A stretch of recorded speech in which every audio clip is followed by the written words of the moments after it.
¿Dónde se encuentra su padre en este momento? Bueno, en este momento mi padre sigue retenido desde aproximadamente las 9 de la mañana en el aeropuerto internacional Josefa Camejo. Ese queda en el estado Falcón, que queda en el occidente de Venezuela. Está retenido ahí esperando que llegue una comisión de la Fiscalía y de la Policía a trasladarlo a Caracas, donde lo van a presentar en los tribunales.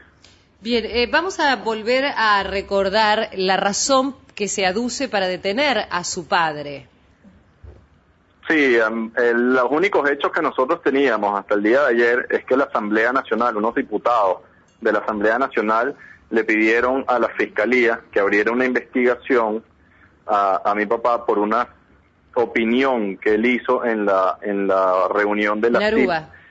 En Aruba el fin de semana pasado. Una simple opinión sobre hechos que ocurrieron aquí en abril del año 2002, hechos que son reales y hechos que son ya parte de la historia de Venezuela. No es la primera vez que el canal que dirige su padre sufre algún tipo de arrinconamiento. En su momento también un grupo de militantes se acercó al canal y largó bombas de estruendo y demás. En su momento desde el gobierno se dijo que no tenían absolutamente nada que ver. ¿Esto puede estar relacionado una vez más? Bueno, aquí lo que vemos es que es un atropello más a los medios de comunicación, un atropello a las libertades, a la libertad de expresión en Venezuela.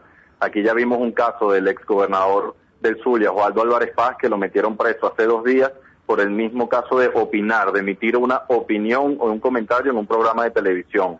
Y ahorita vemos el caso de mi padre, donde solicitan una investigación y lo detienen a mi papá sin que haya una medida en su contra de ningún tipo, ni de salida del país, ni de aprehensión. No había ninguna medida y lo retienen sin sus abogados, sin nada, esperando que el tribunal libere la medida. ¿Hay libertad de expresión en Venezuela?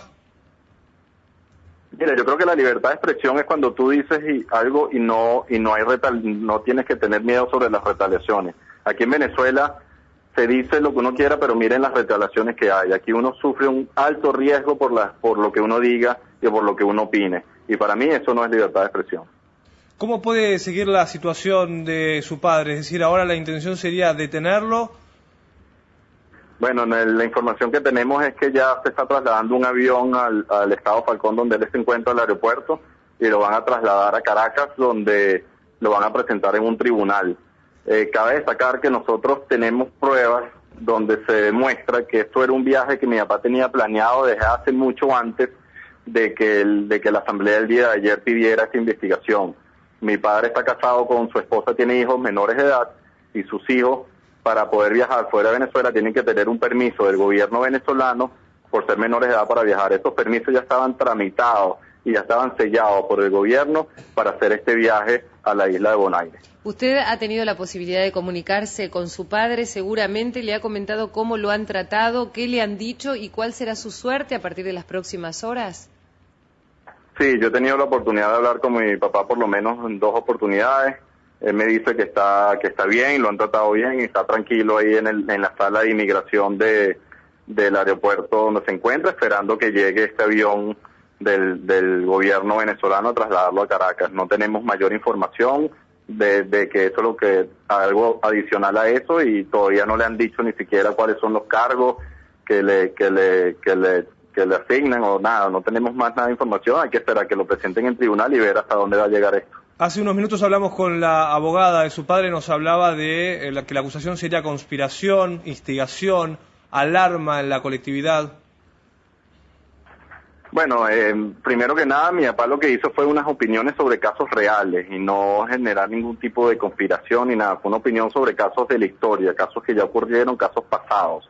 Y otra cosa, esas opiniones fueron emitidas en un país fuera de Venezuela, o sea que no veo cómo es ningún tipo ni conspiración, ni generar zozobra, ni de ningún tipo. O sea, fueron opiniones de una acusación que le hicieron a él de haber firmado el decreto Carmona de abril 2002, y él simplemente dijo que él no estuvo de acuerdo con eso y no firmó el decreto Carmona.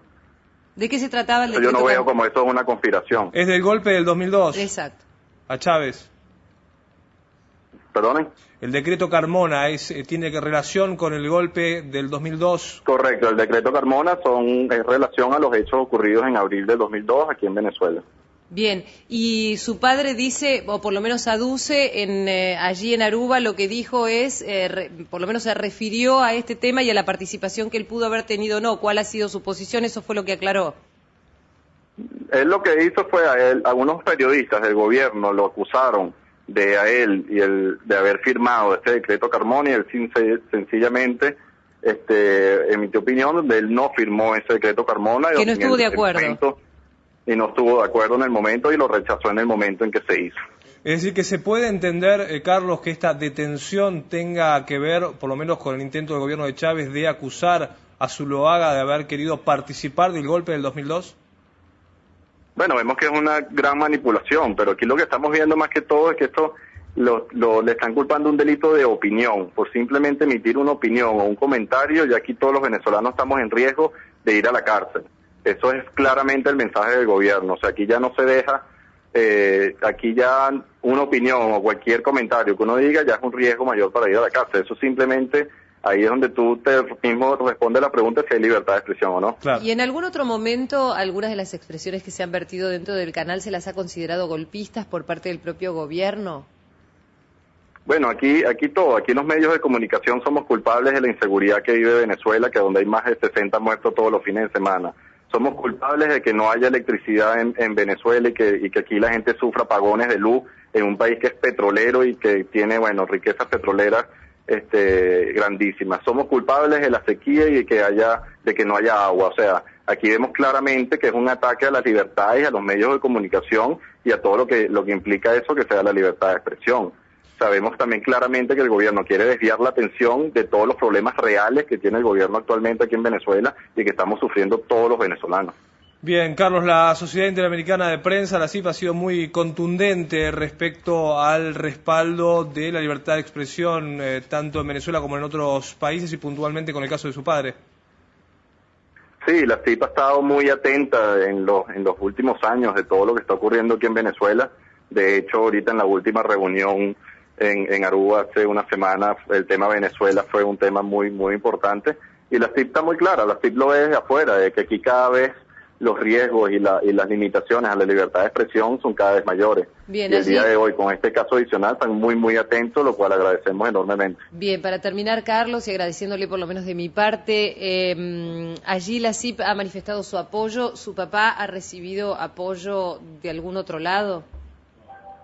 Mira, hemos recibido cantidad de llamadas de medios de comunicación, como ustedes, de diferentes países de la región y bueno, desde Washington, desde personas que están ahorita ya en la Comisión Interamericana de Derechos Humanos, hemos recibido llamadas y solidaridad y apoyo, y bueno, aquí la gente muy muy consternada y muy atento de este caso, porque imagínense, ya es un caso donde ya opinar, donde ya decir cualquier cosa ya es riesgo suficiente para ir a la cárcel. Entonces, bueno, yo creo que eso es suficientemente alarmante para estar bien en atento a lo que está ocurriendo aquí en Venezuela. Carlos, el último comentario le pido, en función de que no hemos comentado nada, de Radio Caracas Televisión, la otra cadena de televisión que ya tuvo censura por parte del gobierno de Chávez, y quería preguntarle también si efectivamente, como dijo el presidente de la CIP, Alejandro Aguirre, Chávez utilizó 2000 veces la cadena nacional para emitir mensajes. Esto es alrededor de 60 días ininterrumpidos. Así es, ya Chávez ha usado cadenas donde si las pones todas juntas ya son más de 60 días seguidos hablando, y todos los medios tienen que cadenarse y obliga a todos los venezolanos a oír sus discursos. Y lo de Radio Caracas es, bueno, ya vemos donde reiteradamente ya es un tema como personal del presidente Chávez, donde ya no quería Radio Caracas en señal abierta en Venezuela. Después pasaron a robarle los equipos de transmisión, y ahorita pasa Radio Caracas al cable, donde muy eficientemente logran cambiar su modelo de negocio y logran una gran audiencia en cable, y vemos como Chávez ahí mismo busca la manera y crean una ley para sacar a Radio Caracas del cable. Lo vemos reiteradamente, que fue algo muy muy personal del presidente contra este canal. Bien, Carlos, muchísimas gracias por este contacto telefónico y esperemos que esta situación se solucione rápidamente, ¿sí?